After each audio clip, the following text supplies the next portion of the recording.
아니, 그 사진 좀 잠깐 보여주시겠어요? 이 사진 어디서 나셨어요? 네? 그건 제가 고아원에 처음 들어왔을 때부터 품에 있었다던 제 어머니 사진이에요. 제 가족과의 유일한 연결고리죠. 왜 그러세요?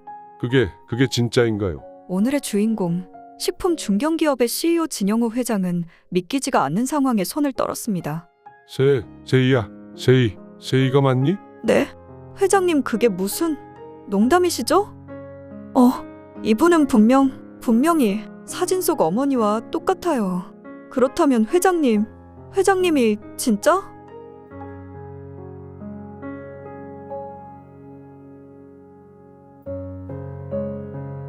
진 회장은 불과 며칠 전만 해도 자신에게 이런 놀라운 일이 벌어질 거라고 생각지 못했습니다. 며칠 전 진 회장은 아들들과 언성을 높이고 있었죠. 아버지, 그래도 제가 형인데 5대5로 유산을 나누는 건 좀 그렇네요. 장유유서란 말도 있잖아요. 아니죠, 아버지. 형님은 딸린 식구가 저보다 적다고요. 전 셋쌍둥이 아빠예요.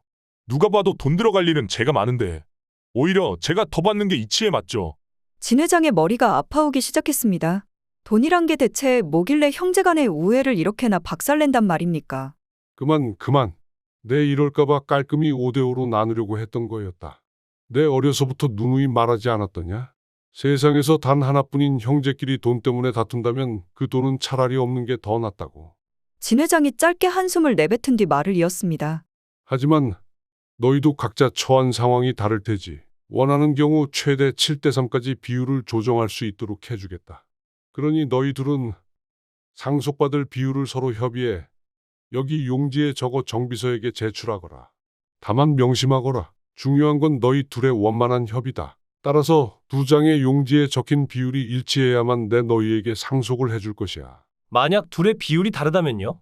그런 경우 상속 비율은 내가 개입해서 정하도록 하겠다. 다른 의견은 받지 않아. 거세게 항의하는 아들 둘을 돌려보낸 뒤 진 회장은 다시 한번 한숨을 내쉬었습니다. 진 회장은 정비서에게 물었죠. 내가 잘한 거겠지, 소영아? 회장님, 업무 시간 중에는 정비서라고 불러달라니깐요. 하하, 아무도 없는데 뭐 어떻습니까, 정비서님. 아무튼 부디 이번 일이 잘 마무리됐으면 좋겠네요.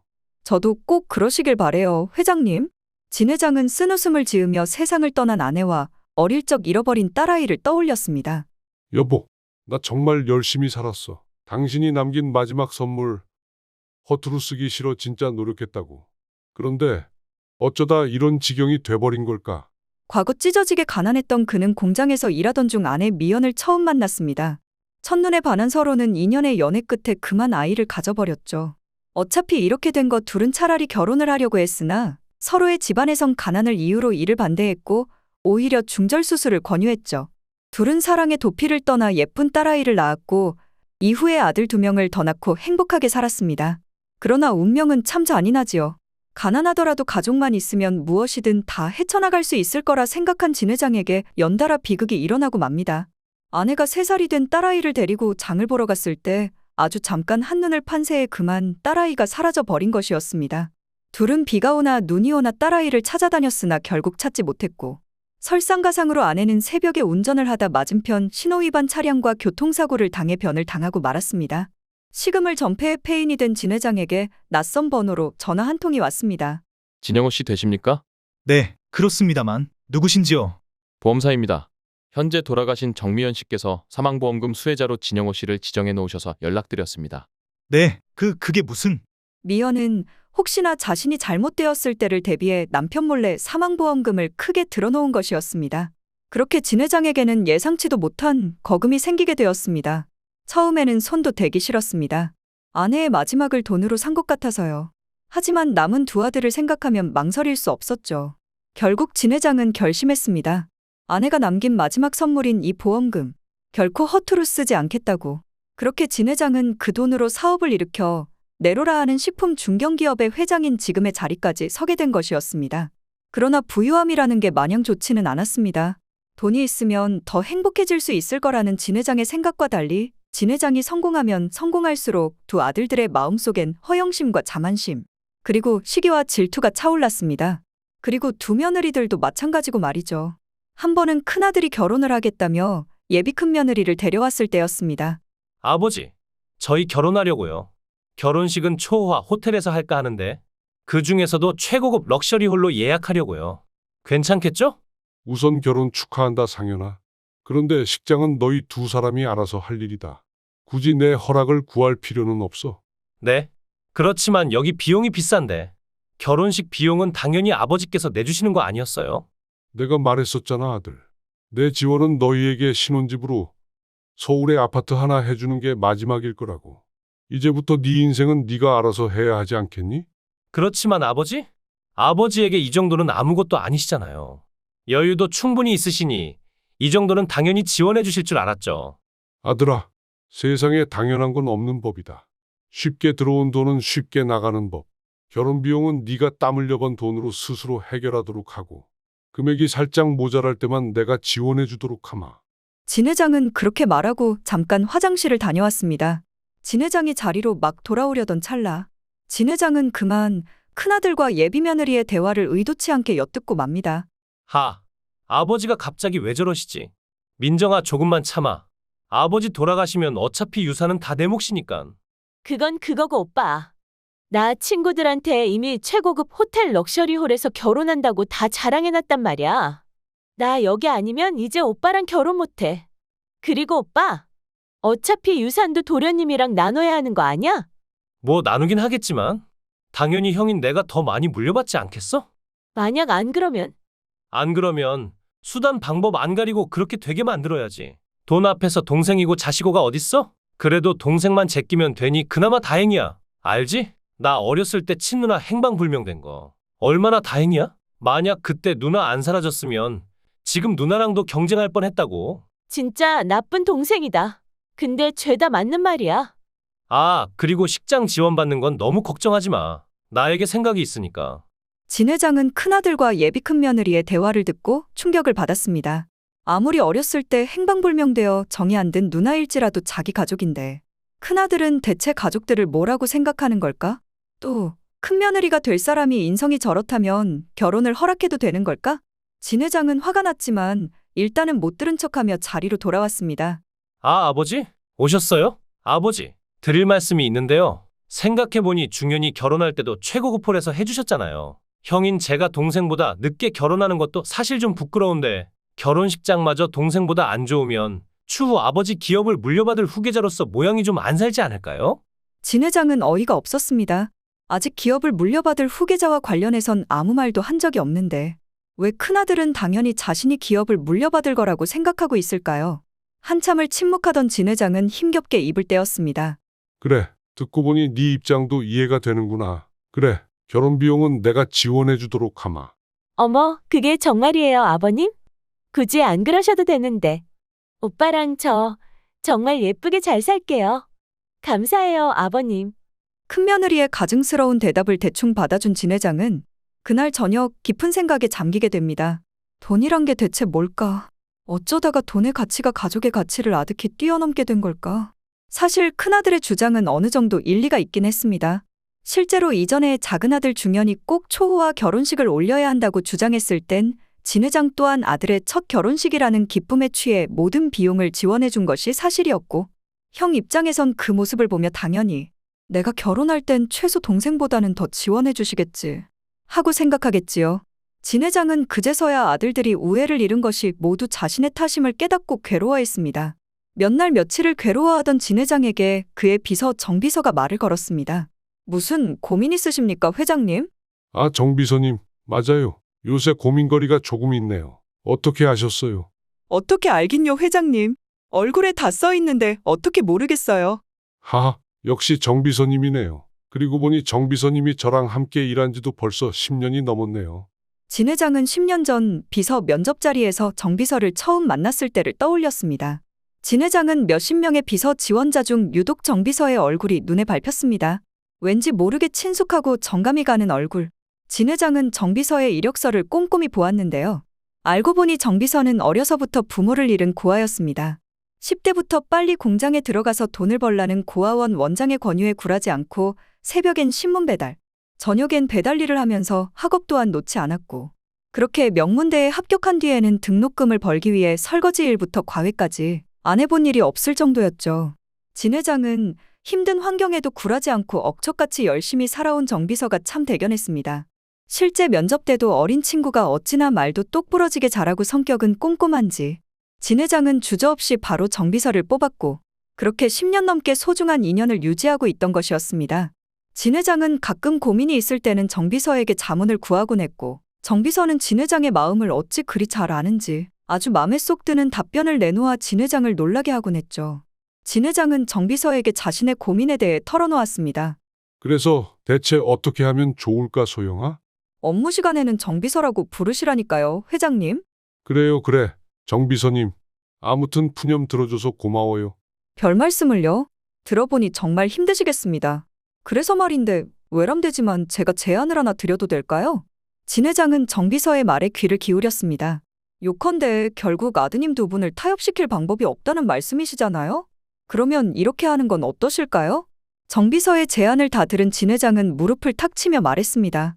정비서님, 너무 좋은 아이디어인데요. 당장 그렇게 하도록 하죠. 진 회장은 역시 정비서에게 털어놓길 잘했다고 생각하며 미소를 지었습니다. 그리고 어느 저녁, 진 회장은 아들 둘을 한자리에 모아놓고 말했죠.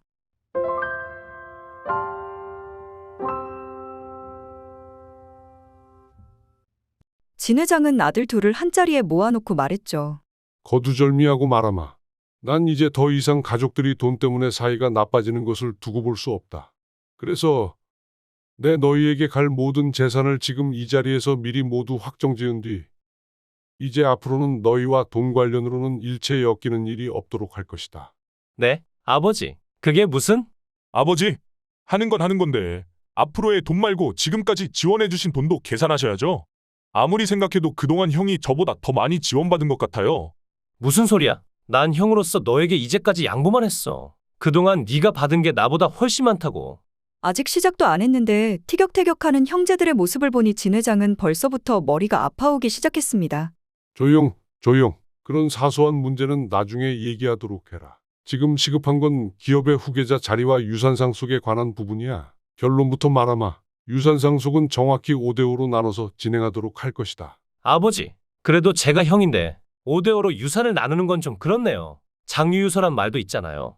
아니죠, 아버지. 형님은 딸린 식구가 저보다 적다고요. 전 셋쌍둥이 아빠예요. 누가 봐도 돈 들어갈 일은 제가 많은데 오히려 제가 더 받는 게 이치에 맞죠. 그만. 내 이럴까봐 깔끔히 5대5로 나누려고 했던 거였다. 내 어려서부터 누누이 말하지 않았더냐? 세상에서 단 하나뿐인 형제끼리 돈 때문에 다툰다면 그 돈은 차라리 없는 게 더 낫다고. 진 회장은 짧게 한숨을 내뱉은 뒤 정비서에게 들은 대로 형제들에게 제안했습니다. 하지만 너희도 각자 처한 상황이 다를 테지. 원하는 경우 최대 7대3까지 비율을 조정할 수 있도록 해주겠다. 그러니 너희 둘은 상속받을 비율을 서로 협의해 여기 용지에 적어 정비서에게 제출하거라. 기업의 후계자 자리는 너희가 받을 유산이 정해지고 난 다음에 결정할 거야. 다만 명심하거라. 중요한 건 너희 둘의 원만한 협의다. 따라서 두 장의 용지에 서로 적어낸 내용이 일치해야만 내 너희에게 상속을 해줄 것이야. 만약 둘의 내용이 다르다면요?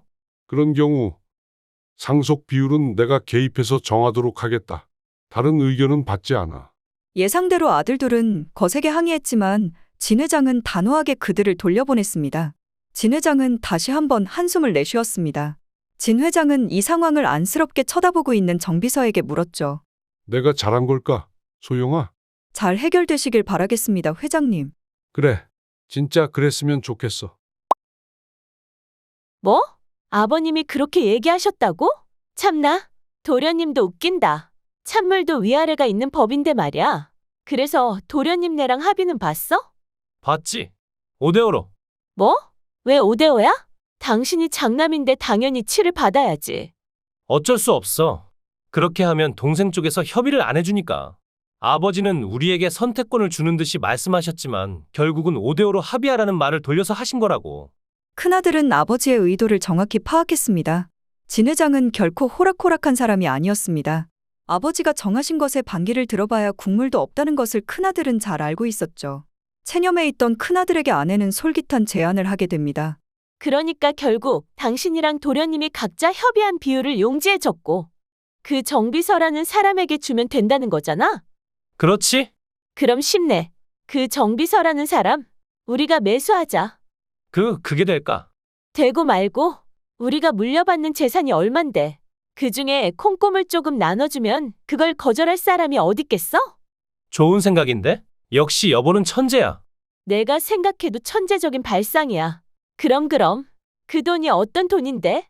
내가 호락호락하게 도련님네에 넘길 것 같아? 큰아들과 큰며느리는 행복한 상상을 하며 웃었습니다. 며칠 후 큰아들은 정비서를 찾아갔습니다. 그래서 두 분이서 5대5로 합의를 본 용지는 버리고 지금 주신 이 용지를 회장님께 드리면 된다는 거죠? 그렇다니까요, 정비서님. 이렇게만 해주시면 제가 일 끝나고 1억 시원하게 쏩니다. 아직 나이도 젊으신데 퇴직금 넉넉히 챙겨 빨리 은퇴하시고 남은 생은 즐기며 사셔야죠. 이거 참 곤란하네요.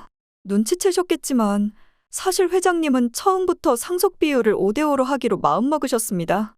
그러나 그렇게 하면 아드님 두 분이 반발할 게 뻔하다며 저한테 고민을 털어놓으셨지요. 그래서 저는 형식적이나마 두 분이서 협의받다는 명분을 만들기 위해 합의된 상속 비율을 용지에 적어내게끔 하는 아이디어를 회장님께 제시해드렸죠. 즉, 애초에 이 아이디어를 낸 사람이 저인데 그런 저한테 이러시면 양심이 좀 많이 찔리네요. 거참, 알았어요. 2억 드리면 되죠? 정비서님 협상을 잘 하시네요. 2억이요? 그 제안 진짜인가요? 잠시 생각한 정비서는 결심한 듯 얘기했습니다. 좋습니다. 그 제안 받아들일게요. 역시 정비서님, 말이 통하실 줄 알았다니까. 자, 여기 용지 있습니다. 형 진상현과 동생 진중현의 상속 비율은 7대3으로 한다. 그거 아세요? 제가 글쎄 이 용지를 위조하기 위해 흥신소까지 찾아갔다니까요. 1,000만 원만 내니까 필체도 서명도 동생이랑 똑같게 바꿔주는데 역시 세상엔 돈이면 안 되는 일이 없죠. 그게 현실이긴 한 것 같아요. 돈이 많으시니 제게 이런 제안도 주실 수 있는 거고. 아무튼 결과는 기대하셔도 좋습니다. 그렇게 큰아들과 정비서는 비밀스런 미소를 주고받은 뒤 서로 기분 좋게 헤어졌습니다. 모든 것이 순조로운 듯 했습니다. 며칠 뒤 진 회장과 두 아들 그리고 정비서는 다시금 한자리에 모였습니다. 좋아. 형제끼리 원만하게 합의를 보았겠지. 다시 한번 말하지만 너희 둘은 세상에서 둘도 없는 형제이다. 형제끼린 서로가 서로를 배려해야 해. 너희에게 굳이 번거롭게 이런 과정을 밟게 하는 내 뜻을 잘 이해해줬으면 한다. 아유, 그럼요, 아버지. 아버지의 깊으신 생각에 따라 저희 형제 합의를 아주 원만하게 잘 봤다고요. 그래? 그거 참 다행이구나. 큰아들은 한껏 기대에 부푼 표정을 지었습니다. 이제 조금만 있으면 자신의 계획이 실현될 예정이었습니다. 그래도 동생인데 하는 거 봐서 간간히 용돈은 좀 주고 그래야겠다 하고 생각한 형은 슬쩍 동생의 얼굴을 쳐다보았습니다. 근데 저 녀석 표정이 왜 저리 밝은 거지? 이상했습니다. 자신과 마찬가지로 동생 또한 무언가를 크게 기대하는 표정이었기 때문입니다. 분명 동생과 합의한 대로라면 상속 비율은 5대5. 동생이 저런 표정을 지을 이유가 없었습니다. 불안해진 큰아들은 정비서의 눈을 슬쩍 바라봤고 다행히 정비서는 큰아들에게 걱정 말라는 듯 작게 고개를 끄덕여 대꾸했습니다. 그래, 걱정하지 말자. 정비서를 매수했는데 지가 뭐 어쩔 거야. 자, 그러면 정비서, 이제 용지를 가져와. 그래, 이게 너희가 합의한 결과라는 거지. 의외구나. 5대5의 결과가 아니라니. 맞아요, 아버지. 다 합의한 내용이에요. 큰아들은 결과를 듣곤 짜릿함에 얼굴이 희열로 가득 찼습니다. 그리고 곧바로 다시 동생의 표정을 살폈죠. 뭔가 이상했습니다. 분명 동생의 얼굴은 절망으로 일그러져야 할 터인데 동생 또한 아버지의 발표를 들은 직후 자신과 같은 희열감 어린 표정을 지었거든요. 그러나 이내 동생의 시선이 진 회장의 손을 향했을 때 그의 표정은 일그러지고 말았습니다. 참 이상하구나. 둘이서 각자 용지를 한 장씩 줬다면 총 2장의 용지가 있어야 하는데 왜 용지가 4장인 건가요, 정비서님? 저는 그저 두 분께서 제게 직접 주신 용지를 그대로 전달드릴 뿐입니다. 큰아드님께서 저에게 주신 용지는 2장, 그리고 작은 아드님께서 저에게 주신 용지 또한 2장, 총 4장 분명 맞습니다. 그렇습니다. 작은 아들 또한 큰아들과 마찬가지로 정비서에게 똑같은 제안을 하며 정비서를 매수하려고 했던 것이었습니다. 정비서, 어찌 나를 배신할 수가 있어? 배신이라뇨? 전 큰아드님께 받은 요청을 그대로 지켰습니다. 큰아드님께선 제게 분명 기존 용지를 버리고 회장님께 드리라며 2장의 새 용지를 주셨죠. 전 그것을 확실하게 회장님께 전달드렸습니다. 다만 작은 아드님께서도 저에게 같은 요청을 하셔서 작은아드님이 주신 2장 또한 회장님께 전달됐을 뿐. 정비서, 네가 감히 내 뒤통수를 쳐? 휴 그래. 너희 둘은 확실히 친형제가 맞구나. 어찌 형제끼리 생각하는 게 일이 똑같은지 말이다. 자, 아무튼 약속은 약속이니 일전에 내가 얘기했던 것과 같이 너희들의 상속 비율은 내가 정하겠다. 쳇, 망신을 당하긴 했지만 유산은 그냥 5대5로 만족해야겠다. 어차피 내가 진짜 관심 있는 건 기업의 후계자 자리니까 말이야. 큰아들과 작은아들은 둘 다 속으로 똑같이 이런 생각을 했습니다. 자, 그럼 발표하겠다. 큰아들 상현에게 돌아갈 상속 비율은 0. 그리고 작은아들 중현에게 돌아갈 상속 비율 또한 0이다. 네? 아버지, 농담이시죠? 가족한테 어찌 그럴 수가 있어요. 맞아요, 아버지. 가족인데 그렇게 야박하게 굴지 마세요. 아주 이럴 때만 가족인 것이냐. 이미 우애를 잃은 너희에게 난 더 이상 할 말이 없다. 아니, 형제끼리 사소한 걸로 좀 다퉜다고 유산을 아예 안 물려주신다뇨. 그건 너무한 거 아닙니까? 다들 내 성격 알지? 한번 결정한 것은 절대 번복하지 않는 거. 이제 둘 다 물러가라. 진 회장은 매정하게 뒤돌아 걸어나갔고 덩그러니 남겨진 아들 둘은 무릎을 꿇고 앉아 망연자실 멍하게 허공만 바라볼 뿐이었습니다. 회장님, 잘 해결이 된 것 같은데 여전히 표정이 어두워 보이십니다. 그래요. 정비서님, 이제부터 재산을 어떻게 처리해야 하나 고민하다 보니 정신이 없어서 그만 감사 인사도 제대로 못 드렸네요. 정말 감사합니다, 정비서님. 제안해 주신 아이디어 덕분에 아들들의 성품을 더 적나라하게 알 수 있었어요. 그나저나 대체 아들 둘이 서로를 배신할 것을 어찌 알고 이런 아이디어를 내신 건가요? 그냥 그럴 것 같은 느낌이 들었어요. 회장님께서도 아시다시피 저는 고아였기 때문에 자라면서 많은 가정들을 부러움 섞인 눈으로 관찰하기 시작했어요. 처음에는 저처럼 환경이 힘들면 가족끼리 사이가 좋지 않고 집안이 유복하면 가족끼리 사이가 좋을 줄 알았는데 꼭 그렇지는 않더라고요. 물론 적당히 부유하면 집안이 화목한 경우가 많지만 제가 보기에 너무 잘 살거나 혹은 너무 가난한 것처럼 가난이든 부유함이든 한쪽으로 너무 치우치게 되면 대개 가족끼리의 사이가 안 좋은 것 같다고 느꼈습니다. 그리고 외람된 말씀이지만 두 아드님도 이에 해당하는 것 같습니다. 이런 말씀드려 죄송하네요. 정비서는 정중하게 그러나 똑 부러지게 자신의 의견을 말했습니다. 미안하긴요. 아닙니다. 정비서님의 탁월한 안목에 감탄했습니다. 다만 정비서님의 그 탁월한 안목이 가족을 갖고 싶어하는 마음 때문에 길러진 거라니 그 얘기는 듣기에 마음이 좀 안 좋네요. 괜찮아요. 비록 어릴 적 떨어져 추억 하나 없는 부모님이지만 분명 부모님께선 저를 많이 사랑해 주셨을 거예요. 그런가요? 정비서님께서 이렇게 훌륭히 자라주신 걸 보니 분명 그러셨을 겁니다. 정비서는 진 회장의 말에서 느껴지는 인품에서 존경심과 함께 따스함을 느꼈습니다. 정비서는 지갑 속에서 웬 사진 한 장을 꺼내며 말을 이었습니다. 이 사진은 저의 보물이에요. 살아계신지 돌아가셨는지도 모르겠지만 아무튼 제 어머니의 사진이죠. 제게 남은 유일한 가족과의 연결고리예요. 누군가에게 말하는 건 처음인데 그냥 마음이 너무 따뜻해져서 들어주셨으면 해서 말씀드렸어요.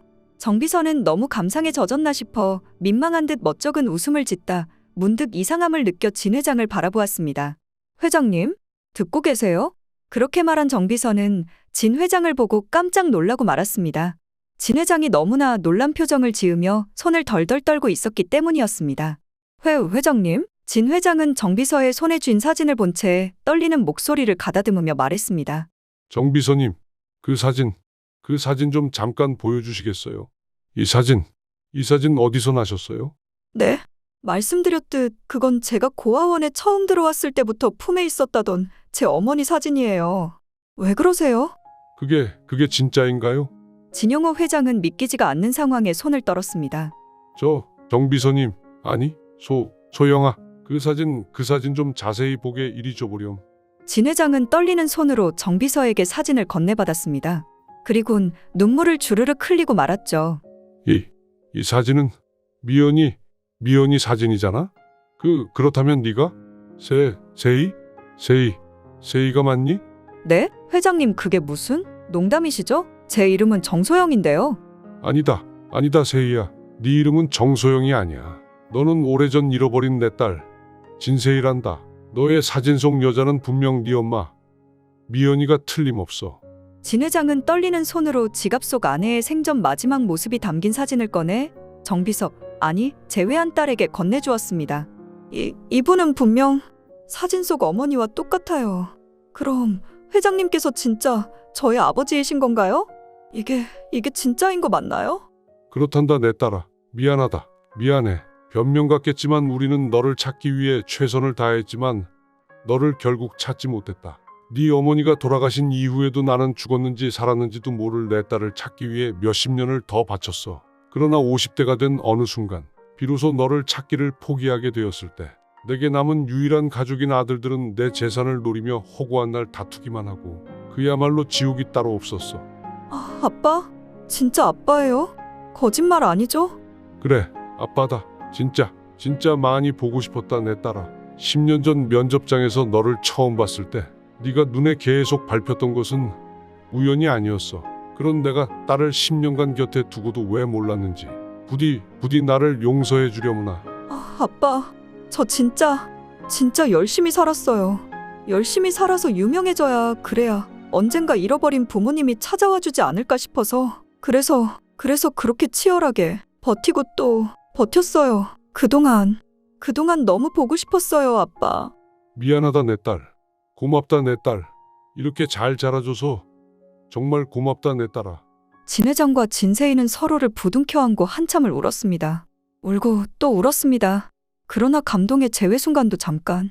그때 누군가가 눈치 없게 문을 벌컥 열고선 크게 소리쳤죠. 아버지! 진짜 이건 아니다 싶어 따지러 왔음. 아니 아버지 지금 정비서하고 뭐 하세요? 아들들이었습니다. 상현아, 중현아, 마침 잘 왔다. 내 너희들에게 알릴 기쁜 소식이 있다.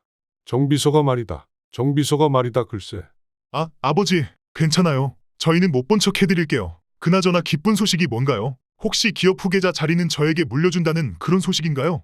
전 탐욕스러운 동생놈과 달리 재산 상속에 관한 욕심은 전혀 없어요, 아버지. 다만 기업의 후계자 자리는 그래도 형인 제가 하는 게 이치에 맞지 않을까요? 진 회장은 기가 차서 말했습니다. 너희 둘 다 고작 그런 얘기 하려고 온 거야? 고작 그런 얘기라뇨, 아버지. 이 자리에서 확실히 정해주세요. 기업의 후계자를 누구로 삼으실 건지 말이에요. 그래, 너희들 뜻이 그렇다면 지금 그것도 함께 확실히 하자꾸나. 다음 후계자는 말이다. 그건 바로 큰아들과 작은아들이 침을 꼴깍 삼켰습니다. 여기 있는 이정비서다. 그게 무슨 소리예요, 아버지? 아버지, 전에 분명 저희가 받을 유산이 정해지고 나면 다음 후계자 자리도 정해주신다고 했잖아요. 그래. 근데 내가 후계자 자리에 꼭 너희를 앉힐 거라고 말한 적은 한 번도 없는데 뭐가 문제니? 그게 무슨 억지예요, 아버지? 그럼 아까 말씀하신 기쁜 소식이란 건 대체? 그래. 지금 모두에게 말하마. 기쁜 소식이란 바로 여기 정비서가 기업의 후계자로 정해졌다는 거다. 그리고 나의 재산 대부분은 전국의 고아원들에게 기부를 하고 난 은퇴할 생각이지. 유능한 후계자가 기업을 이어받고 그동안 일군 내 재산들로 가족의 품을 그리워하는 아이들을 도울 수 있다니. 참 기쁜 소식이지 않니? 진 회장의 발언에 놀란 것은 아들 둘뿐만이 아니었습니다. 아니 회장님, 그게 무슨? 아니 정비서님, 갑작스레 놀라셨겠지만 괜찮으시다면 부디 저희 기업의 후계자가 되어 주십시오. 제가 할 수 있을까요? 정비서님이라면 충분하고도 남죠. 능력도 출중하시고 회사 내부 사정에 관해 정비서님만큼 빠삭한 사람도 없고요. 아무리 생각해도 이게 최선의 선택인 것 같군요. 감사합니다, 회장님. 저 회장님의 뜻을 이어받아 정말 열심히 해볼게요. 정비서가 뭔데 후계자 자리를 물려받아요. 그리고 아버지, 기부만큼은 진짜 안 돼요. 맞아요. 아버지께서 유언을 어떻게 남기시든 저희 형제들에게 법적으로 보장된 최소 유산 지분은 있는 건데 아버지께서 재산 자체를 기부해버리시면 저희에게 남는 건 진짜 없어진다고요. 너희 재산은 이미 충분히 넉넉해.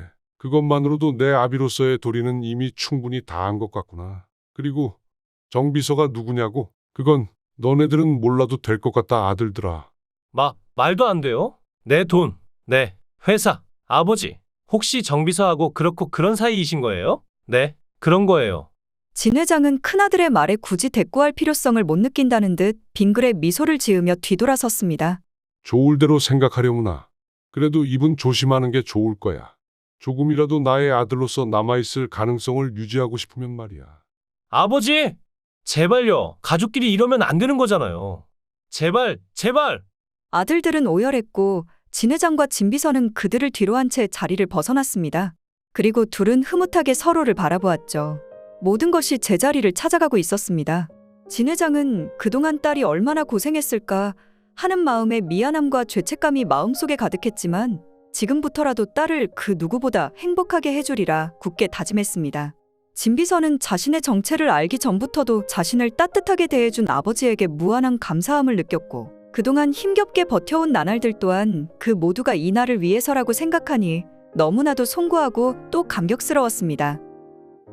햇살이 둘을 밝게 그리고 따스하게 비춰주고 있었습니다.